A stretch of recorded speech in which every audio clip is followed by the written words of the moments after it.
Hi everyone, I am Ujjwal and you are watching Digitwise. In this video, I am going to show you how to fix a program that opens and immediately closes on Windows.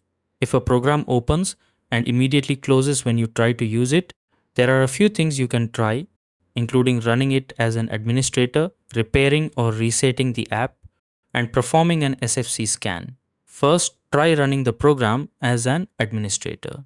For example, if the program is Microsoft Clipchamp, search for Clipchamp in the Windows search. Now from the right pane, click on Run as Administrator and check if the program stays open. If that does not work, the next solution is to repair and reset the program. Search for Clipchamp in the Windows search and click on App Settings in the right pane. Now scroll down and click on Terminate. After that, click on Repair and wait for the process to complete.